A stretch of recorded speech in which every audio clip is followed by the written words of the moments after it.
The Northeast is without a doubt the best region in the US when it comes to transit and city planning. This comes from a rich history with some of the nation's oldest cities, as well as a tradition of having walkable neighborhoods, transit, and frequent, fast intercity rail. Now I know you all saw the thumbnail, so let's get into making a tier list on these cities based on an urbanist perspective. Now first off, I want to clarify that this list is not super serious, it's not the end of the world, and if you have any criticisms, please make them respectfully. I love reading constructive comments, and they do help me make better videos for you. Also, like the other tier lists in my series, I'm going to be using data from WalkScore for a general number on walking, cycling, and transit infrastructure within these cities. Also, like some of my other videos, I will be taking rent into account when it comes to ranking these cities. Also, I decided to add in my own vibes to the list. It's not a crazy high number, but it's enough to add in my own little influence. Also, one other thing is that the lists that I make for each region are really just for their respective region, because I'm going to be completely honest on here. Even the lowest scoring cities on the Northeast's list would probably be A tier on my Texas list. But yeah, that was just a bunch of boring nerd stuff. Let's get into the list.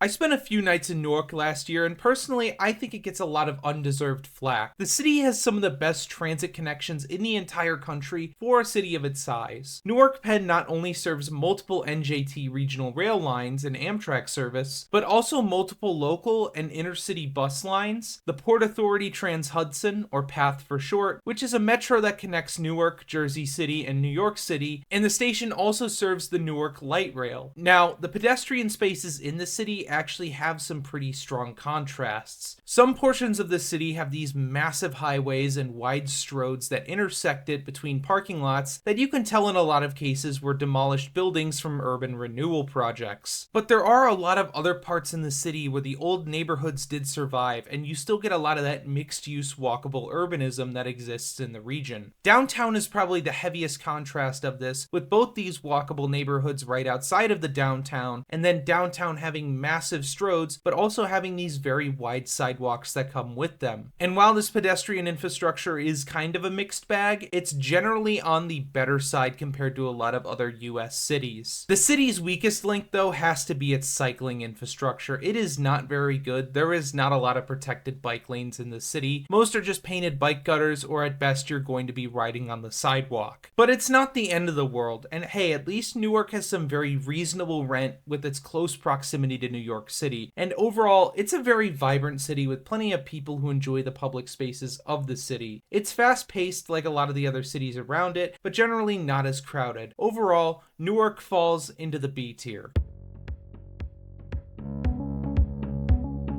Hartford, like many other cities, has suffered from the wonderful North American phenomena of downtown freeways. However, unlike a lot of American cities outside of the Northeast, a common thing in these northeastern cities is that they have an older, more walkable street layout. And this is the case with Hartford's downtown, where its downtown street layout helped preserve its walkability. Now, unfortunately, a lot of the neighborhoods that surround downtown Hartford are fairly car dependent. At least the city, like many others in the region, have some really solid transit connections. While Hartford isn't on the Northeast Corridor, it still sees quite a bit of Amtrak intercity rail service and also gets service from CT Rail on the Hartford line. The city also has some incredibly solid BRT with a connection to New Britain on CT Fast Track. Other bus lines in the city aren't as incredible as CT Fast Track is, but they do beat local buses in other parts of the country. Hartford actually has some of the lowest rent for a city in the Northeast, and it's pretty comparable with other cities of its size around the country. Hartford's vibes definitely aren't the best in the region, but it's not like it's awful to live here, as there's plenty of things to do and good connections to other cities in the Northeast. And with this, I'm gonna put Hartford in the B tier. Finally, one of the major cities shows up on this list. DC is mostly known for being the capital of the US and for its massive amount of museums and monuments across the city. But one of the most iconic things that the city is known for is its metro. It's an absolutely beautiful mid-20th century metro, and it uses these incredible concrete designs throughout the system. On top of that, it's also very fast and frequent. Even better is that it's not the only system in the region when it comes to transit. On top of it, there's also regional rail connections to Maryland by MARC and to Virginia Virginia on VRE, as well as intercity service and long-distance service offered by Amtrak. The city's bus network is fairly solid too and offers 24-hour service that's free, and there's also the DC streetcar, but we can just kind of ignore that one. DC is incredibly walkable and bike-friendly due to its pre-automobile planning and its lack of downtown freeways. However, the biggest problem with DC, like many of the other major cities on this list here, is going to be rent. It is insanely expensive to live in DC proper, and it isn't helped by some of the city's height limits on buildings. There's a reason as to why many people live in the suburbs around DC in Maryland and Virginia. Now, when it comes to the vibes of DC, people tend to either love or hate it, and that usually just comes down to the vibes of being around a bunch of government employees. Personally, I see it more towards the positive side. I will take down some points for DC, mainly because being there in summertime is incredibly hot and humid. However, DC is still an amazing American city, and I'm gonna put it into the A tier. The capital of the state of New York unfortunately suffers from a lot of the same issues that the capital of Connecticut does. It has a lot of downtown freeways and suffered some of the worst urban renewal out of any city in the Northeast. Despite this, the city still does have some good intercity connections to New York, Buffalo, Utica, and Syracuse via the Empire Corridor. Bus service in the city is mostly half-hourly and just isn't the most impressive when it comes to transit. Cycling infrastructure just really isn't impressive here either. Rent here luckily isn't crazy high, but it does tend to hang around the national average. The vibes of the city aren't that great either. There are things to do here, but mostly it has those small to mid-sized city vibes, and it just kind of feels empty. Overall, due to its scores, Albany is going to fall into the C tier.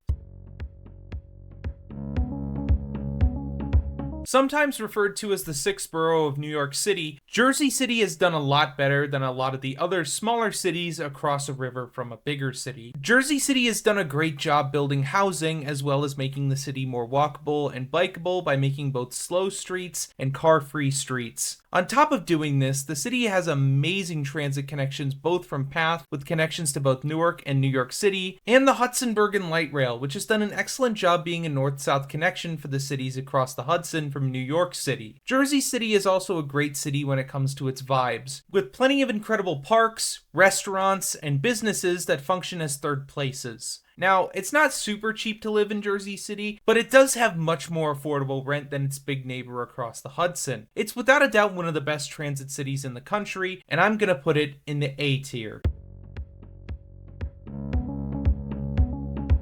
Maryland's biggest city, Baltimore is home to a lot of incredibly walkable neighborhoods. However, the city has been unfortunately neglected by its own state. The city had to deal with urban renewal in the 20th century and didn't get a lot of support to build out its transit network. Still, the city does have two rail transit lines. The first being an actual subway, the Baltimore Metro subway link, which only runs on one line and has some of the craziest 80s and 90s mall vibes of all time. There's also Light Rail Link, which is the city's light rail line. It's not super special, but it does offer services. Baltimore also has connections to its suburbs in DC via MARC and has intercity transit connections to other cities along the Northeast Corridor. There are also bus connections and some of them are frequent, but overall the buses aren't super fast and frequent as a network. The bike and pedestrian infrastructure is okay. However, one of the main benefits of Baltimore is its rent. Rent in Baltimore is very reasonable for being a larger city in the Northeast. And personally, I absolutely love Baltimore. For a city of its size, its vibes are unparalleled. It has some great food and activities to do in it, but the city absolutely needs some investment from the state. And since it's been so underfunded for so long, it's absolutely suffered from that. I'm gonna have to put Baltimore into the C tier.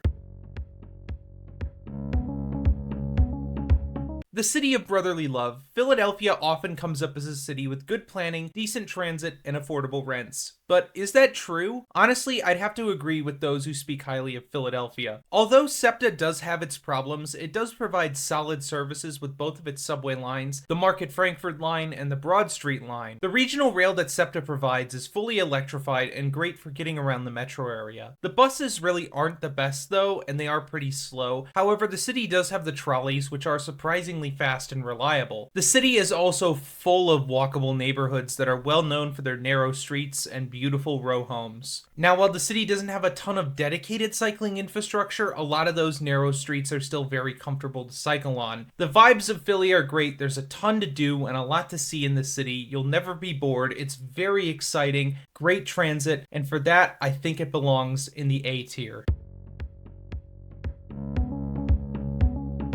Home to one of the world's oldest electric subways, Boston is a really incredible city when it comes to pedestrian and cycling access for its residents. And who could blame people for doing that? Boston is a rare US city that doesn't have a street grid. This makes navigating downtown a little confusing even as a pedestrian, much less a driver. So the city gets a boost from its pedestrian and cycling infrastructure purely for not having a grid. The city is also served by multiple transit modes run by the MBTA, such as the reliable regional rail, its buses, ferries, and the mixed bag known as the T. The T, as of recent, has had some reliability and speed problems over the past couple of decades due to some funding issues, but more on that in a future video. But overall, the service is okay, and it's better than some other cities in the country. However, Boston's real downside has to be its rent. It is incredibly expensive to live in Boston. However, they are building more housing in the city, but it's going to take time for rents to even come down or stagnate in Boston. Still, the city is incredible for urbanism, and it's gonna go into the A tier.